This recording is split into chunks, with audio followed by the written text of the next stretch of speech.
जैसे हम एरोबिक्स करते हैं, जुम्बा करते हैं, साइकिलिंग करते हैं, स्विमिंग करते हैं, उसी तरीके से वॉकिंग भी एक बहुत ही अच्छी एक्सरसाइज है। वॉकिंग से ना केवल शारीरिक रूप से हम तंदुरुस्त रहते हैं, इसके अलावा हमारे जो कैल्शियम, बॉडी में कैल्शियम है, इसका प्रोडक्शन भी होता है। वॉकिंग के फ़ायदे ऑलमोस्ट हम सभी जानते हैं। वॉकिंग दोनों तरीके से की जा सकती है, जैसे कि फॉरवर्ड वॉकिंग यानी आगे की ओर चलना, और इसके अलावा बैकवर्ड वॉकिंग भी हम कर सकते हैं। बैकवर्ड वॉकिंग या जिसे रेट्रो वॉकिंग कहते हैं, या जिसे रिवर्स वॉकिंग कहते हैं, या उल्टा चलना। तो रिवर्स वॉकिंग क्यों करें या बैकवर्ड वॉकिंग क्यों करें? बैकवर्ड वॉकिंग के क्या फ़ायदे हैं? बैकवर्ड वॉकिंग करने के लिए हमें किन बातों का विशेष रूप से ध्यान रखना पड़ता है? इसके क्या बेनिफिट्स हैं, आइए जानते हैं इसमें। हम सभी जानते हैं कि वॉकिंग हमारे डेली रूटीन का एक पार्ट है। किसी ना किसी वजह से हमें वॉकिंग करनी ही पड़ती है। जो लेडीज़ घर पर रहती हैं वो काम करती हैं, एक कमरे से दूसरे कमरे में जाती हैं, किचन में जाती हैं, उसकी वजह से वॉकिंग करती ही हैं। इसके अलावा जो लोग वर्किंग हैं, ऑफिस में हैं, वो लोग भी किसी ना किसी वजह से वॉक करते ही हैं। और हम सभी फॉरवर्ड वॉक करते हैं, कोई भी बैकवर्ड वॉक नहीं करता है। तो फॉरवर्ड वॉकिंग जब हम करते हैं तो हमारा जो हैंड आई कोऑर्डिनेशन है, जो लेग कोऑर्डिनेशन है, एनवायरनमेंट के साथ जो कोऑर्डिनेशन है, वो ऑलरेडी एस्टेब्लिश होता है। हमारे ब्रेन को ऑलरेडी पता होता है, और उसके लिए हमारे ब्रेन को कुछ स्पेशली कुछ वर्क नहीं करना पड़ता है। लेकिन जब हम बैकवर्ड वॉकिंग करते हैं तब हमारे जो ब्रेन है उसको स्पेशली काम करना पड़ता है, क्योंकि हमारी आंखें पीछे नहीं हैं। हमारी आँखों को एनवायरनमेंट के साथ कोऑर्डिनेट करना होता है।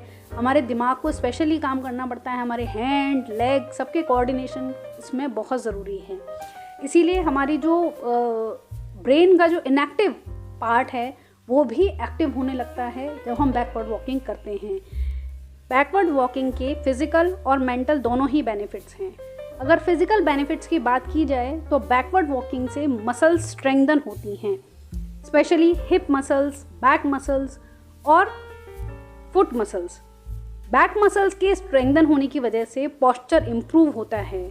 इसके अलावा जो हिप मसल्स हैं और काफ मसल्स हैं, इनकी स्ट्रेंथनिंग की वजह से जो ऑस्टियोआर्थराइटिक पेशेंट्स होते हैं, आर्थराइटिस से जिनको प्रॉब्लम है ऑस्टियोआर्थराइटिस की, उन लोगों के लिए ये बहुत ही यूज़फुल है।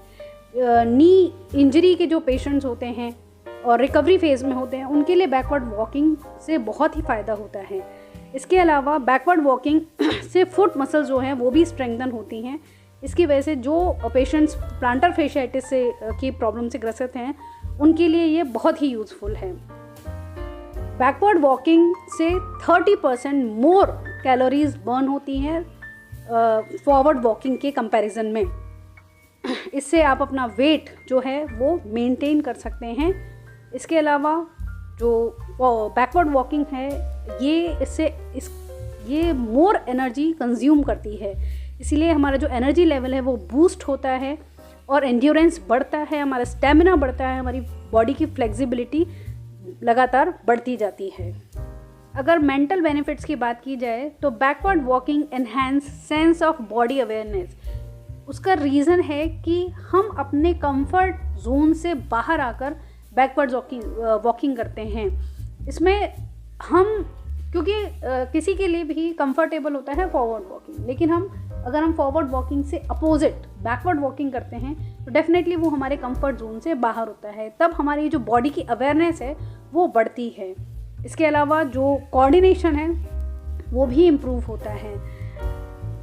जनरली जो फॉरवर्ड वॉकिंग से बोर हो जाते हैं, अपने कुछ क्रिएटिव करना चाहते हैं, उनके लिए backward walking is very good. इसके अलावा हमारी जो थिंकिंग स्किल्स हैं वो इम्प्रूव होती हैं।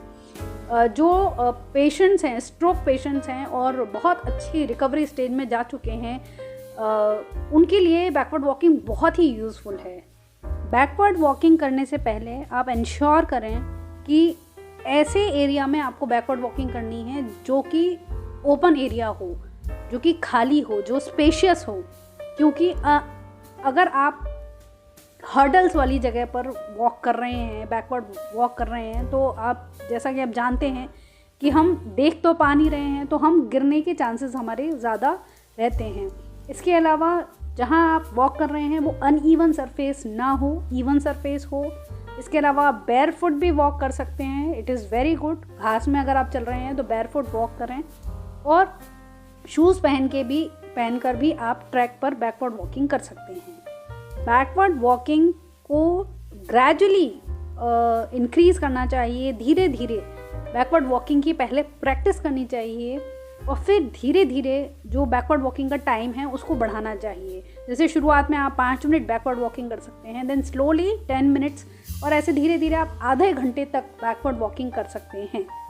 जैसा कि मैंने अभी आपको बताया कि बैकवर्ड वॉकिंग के पोटेंशियल बेनिफिट्स हैं, इसके बेनिफिट्स बहुत सारे हैं, but it may not be suitable for everyone. तो प्लीज़ रिमेंबर कि हर किसी के लिए बैकवर्ड वॉकिंग सूटेबल नहीं है, स्पेशली पेशेंट्स जो कि जिनको कुछ मेडिकल कंडीशंस हैं, या जिनको बैलेंस इश्यूज़ हैं, या जिनको मूवमेंट लिमिटेशंस हैं, उनके लिए backward walking is not advisable. तो प्लीज़ बैकवर्ड वॉकिंग, अगर पेशेंट्स बैकवर्ड वॉकिंग कर रहे हैं तो अपने फिज़िकल थेरेपिस्ट की गाइडेंस में ही बैकवर्ड वॉकिंग करें। तो अब आपको समझ में आ गया होगा कि बैकवर्ड वॉकिंग क्यों करनी चाहिए, बैकवर्ड वॉकिंग के क्या फ़ायदे हैं, बैकवर्ड वॉकिंग करने से हमें किन चीज़ों का ध्यान रखना चाहिए बैकवर्ड वॉकिंग करने से पहले। तो बैकवर्ड वॉकिंग कीजिए, औरों को भी मोटिवेट कीजिए बैकवर्ड वॉकिंग के लिए।